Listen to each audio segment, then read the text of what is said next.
അസ്സലാമു അലൈക്കും വറഹ്മത്തുള്ളാഹി വബറകാതുഹു. അൽഹംദുലില്ലാഹി റബ്ബിൽ ആലമീൻ വസല്ലല്ലാഹു അലാ നബീന മുഹമ്മദിൻ വഅലാ ആലിഹി വമൻ തബിഅഹും ബിഇഹ്സാനിൻ ഇലാ യൗമിദ്ദീൻ. വിശ്വാസികളായ നമ്മളെല്ലാവരും എല്ലാ ദിവസവും നമ്മുടെ പ്രാർത്ഥനയിൽ ഉൾപ്പെടുത്തുന്ന നിസ്കാരവുമായി ബന്ധപ്പെട്ട് ചുരുങ്ങിയത് 17 പ്രാവശ്യമെങ്കിലും പറയുന്ന ഒരു പ്രാർത്ഥനയാണ് സിറാത്തുൽ ലദീന അൻഅംത അലൈഹിം ഗൈറിൽ മഗ്ലൂബി അലൈഹിം വലദ്ദാല്ലീൻ എന്ന് പറഞ്ഞാൽ ഞങ്ങളിനി അനുഗ്രഹിച്ചവരായ ആളുകളുടെ പാതയിൽ ചേർക്കണമേ, കോപിക്കപ്പെട്ടവരുടെയും വഴിപിഴച്ചവരുടെയും മാർഗത്തിൽ നീ ആക്കല്ലേ എന്ന് നിരന്തരമായി ഒരു മുസ്ലിം, ഒരു വിശ്വാസി അള്ളാഹുവിനോട് പ്രാർത്ഥിച്ചുകൊണ്ടിരിക്കുകയാണ്. ഇതിൽ സിറാത്തുൽ ലദീന അൻഅംത അലൈഹിം, അനുഗ്രഹിച്ചവരായ ആളുകളുടെ പാത എന്ന് പറഞ്ഞാൽ പ്രവാചകന്മാർ, ഖുലഫാഉർ റാഷിദുകൾ, സച്ചരിതരായ സഹാബികൾ, ഇവരൊക്കെയാണ് ആ അനുഗ്രഹിച്ചവരായ ആളുകൾ എന്ന് പറഞ്ഞത്. അവരുടെ പാതയിൽ ഞങ്ങളിനി ചേർക്കണമേ, ജൂതന്മാരുടെയും നസാറാക്കളുടെയും പാതയിൽ നീ ഞങ്ങളെ ചേർക്കല്ലേ എന്നാണ് പറയുന്നത്. ജൂതന്മാർ എന്ന് പറയുന്നത് അവർക്ക് വിവരമുണ്ടാകും, പക്ഷേ ആ വിവരത്തിനനുസരിച്ച് അവർ പ്രവർത്തിക്കില്ല. നസാറാക്കൾ, ക്രിസ്ത്യാനികൾ എന്ന് പറയുന്നത് യഥാർത്ഥത്തിൽ അവർക്ക് ഒരു വിവരവും ഉണ്ടാവില്ല, എന്നാൽ ഇഷ്ടംപോലെ പ്രവർത്തനങ്ങൾ പ്രവർത്തിക്കുകയും ചെയ്യും. അപ്പോൾ വിശ്വാസികളെ സംബന്ധിച്ചിടത്തോളം അവർക്ക് അറിവ് ഉള്ളതോടൊപ്പം തന്നെ സൽക്കർമ്മങ്ങൾ, നല്ല കാര്യങ്ങൾ ചെയ്യണം.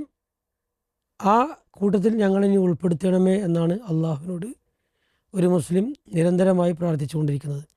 അതുകൊണ്ട് തന്നെ ഇതര മതക്കാരായ ആളുകളുടെ ആഘോഷങ്ങൾ ഇന്ന് പതുക്കെ പതുക്കെ ആണ് മുമ്പ് അരിച്ചു വന്നിരുന്നതെങ്കിൽ ഇന്ന് വേഗത്തിൽ ഇതര മതസ്ഥരായ ആളുകളുടെ ആഘോഷങ്ങളിൽ പങ്കെടുക്കുവാനും അതുപോലെ അവരുടെ ഷിആറുകൾ തൻ്റെ ജീവിതത്തിലേക്ക് കൊണ്ടുവരുവാനും ആളുകൾ വളരെ ധൃതിപ്പെട്ടുകൊണ്ടിരിക്കുകയാണ്.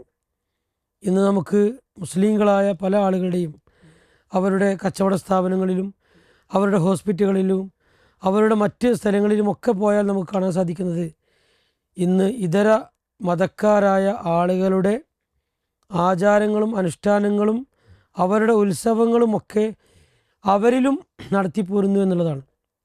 എന്നാൽ നമുക്ക് വിശ്വാസികളെ സംബന്ധിച്ചിടത്തോളം ഇതര മതക്കാരായ ആൾക്കാരിൽ നിന്ന് ഒരു ആഘോഷവും ഒരു ഉത്സവവും നമ്മൾ കടം വാങ്ങേണ്ട ആവശ്യമില്ല. 2 ആഘോഷങ്ങളാണ് മുസ്ലിമിനുള്ളൂ, ഒന്ന് ഈദുൽ ഫിത്തറും മറ്റൊന്ന് ഈദുൽ അദ്ഹയും. അതിനപ്പുറം ഒരു ആഘോഷം യഥാർത്ഥത്തിൽ മുസ്ലിമായ വിശ്വാസിയായ ഒരാളെ സംബന്ധിച്ചിടത്തോളം ഉണ്ടാകാവതല്ല. പലപ്പോഴും ഇപ്പോൾ നമ്മളെ ഈ സമയത്ത് ക്രിസ്മസാണ് വരാൻ പോകുന്നത്. ക്രിസ്ത്യാനികളുടെ മതാചാരമായ ഉത്സവമാണ് യഥാർത്ഥത്തിൽ ക്രിസ്മസ് എന്ന് പറയുന്നത്.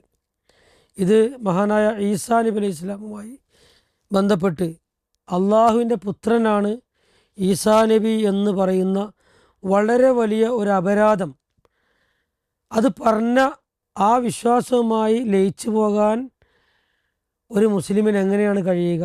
പലപ്പോഴും അത് യാതൊരു ബേജാറുമില്ലാതെ പ്രയാസവുമില്ലാതെ ആ വിശ്വാസത്തിൻ്റെ കൂടെ അവർ പങ്കെടുക്കുന്നതായി കാണാൻ സാധിക്കും.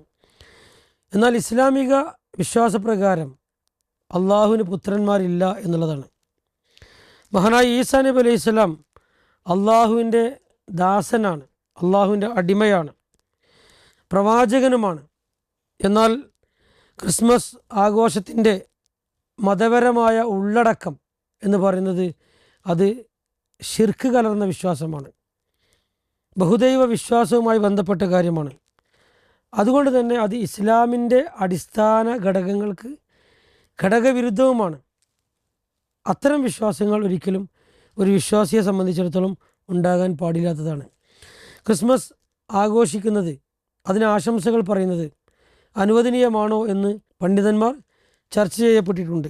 ക്രിസ്മസ് പോലുള്ള മതാചാരങ്ങൾ, അത് ക്രിസ്മസ് ആണെങ്കിലും ഓണമാണെങ്കിലും അതുപോലെ ഇനി മുസ്ലിങ്ങൾ എന്ന് പറയുന്ന ആളുകൾ ആഘോഷിക്കുന്ന നബിദിനം, അതിന് പോലും യഥാർത്ഥ വിശ്വാസി ആശംസകൾ അർപ്പിക്കാൻ പാടില്ല എന്നുള്ളതാണ് നമുക്കിതിൽ നിന്നൊക്കെ മനസ്സിലാക്കാൻ സാധിക്കുന്നത്. ക്രിസ്മസിന് അതിൻ്റെ ഉത്സവങ്ങൾക്ക്, ഓണത്തിന് അതിൻ്റെ ഉത്സവങ്ങൾക്ക് ആഘോഷം, ആ ആഘോഷത്തിൽ പങ്കെടുക്കുക എന്നുള്ളതും അതിന് അഭിവാദ്യങ്ങൾ, അതിന് ആശംസകൾ അർപ്പിക്കുക എന്നുള്ളതും നിഷിദ്ധമായ കാര്യമാണ്. കാരണം അത് കുഫ്ർ, അവിശ്വാസം, ശിർക്ക്പരമായ വിശ്വാസങ്ങൾക്ക് അംഗീകാരം നൽകലാണ്. അതുകൊണ്ട് തന്നെ ഒരു വിശ്വാസിയെ സംബന്ധിച്ചിടത്തോളം അവർക്കത് ഭൂഷണമല്ല. മഹാനായ ഇബ്നുൽ ഖയ്യിം റഹിമഹുല്ല പറയുന്നത് കാണാൻ സാധിക്കും, കുഫ്രിൻ്റെ, ഷിർക്കിൻ്റെ ചിഹ്നങ്ങളായ ഉത്സവങ്ങൾക്ക് ആശംസകൾ അർപ്പിക്കുക എന്നുള്ളത് ഹറാമാണ്, നിഷിദ്ധമാണ് എന്നാണ് പറഞ്ഞിട്ടുള്ളത്. എന്നാൽ നമ്മൾ ഇവിടെയൊക്കെ ഒരു വ്യത്യാസം നമ്മൾ ശ്രദ്ധിക്കണം. ക്രിസ്ത്യാനികളുമായി അല്ലെങ്കിൽ ജൂതന്മാരുമായി അല്ലെങ്കിൽ മറ്റ് ഏതെങ്കിലും വിശ്വാസമോ ആചാരങ്ങളോ അനുഷ്ഠാനങ്ങളോ പുലർത്തുന്ന ഹൈന്ദവരോ അതുപോലുള്ള ആളുകളോ ആയിട്ടുള്ള സൗഹൃദ ബന്ധം അത് കൊണ്ടു നടക്കുന്നതിന് യാതൊരു വിരോധവുമില്ല. അവരുമായുള്ള നല്ല പ്രവർത്തനങ്ങളിൽ നമുക്കിടപെടാം, അതുപോലെ തന്നെ അവരുമായുള്ള സൗഹൃദം പങ്കെടുക്കാം, അവരുടെ മറ്റ് ആചാരങ്ങളിലും അനുഷ്ഠാനങ്ങളിലും ഒക്കെ നമുക്ക് പങ്കെടുക്കാം. പക്ഷേ മതപരമായ ആചാരം എന്നുള്ള നിലക്ക് കൊണ്ടു നടക്കുന്നതിൽ അധികവും ബഹുദൈവ വിശ്വാസപരമായ കാര്യങ്ങൾ ആയതുകൊണ്ട് ഒരു വിശ്വാസിയെ സംബന്ധിച്ചിടത്തോളം ഒരിക്കലും അതിൽ പങ്കെടുക്കാൻ പാടില്ല എന്നാണ് നമ്മൾ മനസ്സിലാക്കേണ്ടത്. അതുകൊണ്ട് തന്നെ സൗഹൃദവും വിനയവും അവരോടുള്ള മറ്റുള്ള നിലക്കുള്ള അവരെ സഹായിക്കലും എല്ലാം നമുക്കാവാം. ഒരിക്കലും അവരോട് തീവ്രത വെച്ച് പുലർത്തേണ്ട യാതൊരു ആവശ്യവുമില്ല.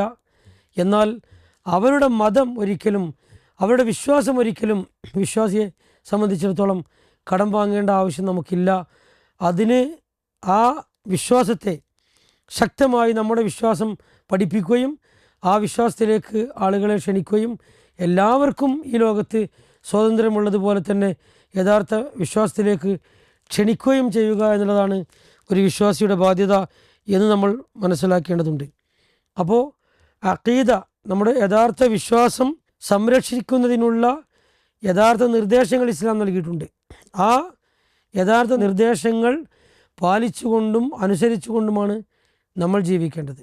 എന്നാൽ ഒരു വശത്ത് തൗഹീദിനു വേണ്ടി ആ തൗഹീദിൻ്റെ പ്രമാണങ്ങൾ, അതിനെക്കുറിച്ചുള്ള എല്ലാ കാര്യങ്ങളും നടക്കുന്നതോടൊപ്പം അപ്പുറത്ത് ഇങ്ങനെയുള്ള ഷിർക്കും കുഫ്റുമായ പ്രവർത്തനങ്ങളും കൊണ്ടു നടക്കുക എന്നുള്ളത് ഒരു വിശ്വാസിയെ സംബന്ധിച്ചിടത്തോളം പാടില്ലാത്തതാണ്. അതുകൊണ്ട് തന്നെ ഇത്തരം ക്രിസ്മസ് ആഘോഷങ്ങളിൽ നിന്നും അതുപോലെ തന്നെ ഓണ ആഘോഷങ്ങളിൽ നിന്നും ഇനി നബിദിനമാണ് വരുന്നതെങ്കിൽ ആ ബിദ്അത്തായ നബിദിനം പോലുള്ള ആഘോഷങ്ങളിൽ നിന്നും ഉത്സവങ്ങളിൽ നിന്നും ഉറൂസുകളിൽ നിന്നും എല്ലാം വിശ്വാസികളായ ആളുകൾ മുക്തരാവേണ്ടതുണ്ട്. അല്ലാഹു സുബ്ഹാനഹു വ തആല ഇഹ്ദിന സിറാത്തുൽ മുസ്തഖീം സിറാത്തുൽ ലദീന അൻഅംത അലൈഹിം എന്ന് പ്രാർത്ഥിക്കുന്ന ആ യഥാർത്ഥ വിശ്വാസികളായ ആളുകളുടെ കൂട്ടത്തിൽ നമുക്ക് ഉൾപ്പെടുവാനുള്ള തൗഫീഖ് അള്ളാഹു പ്രദാനം ചെയ്യുമാറാകട്ടെ. വആഖിറു ദഅവാന അനിൽ ഹംദുലില്ലാഹി റബ്ബിൽ ആലമീൻ വസല്ലല്ലാഹു അലാ നബീന മുഹമ്മദിൻ വഅലാ ആലിഹി വസഹ്ബിഹി വസല്ലം. അസ്സലാമു അലൈക്കും വറഹ്മത്തുള്ളാഹി വബറകാതുഹു.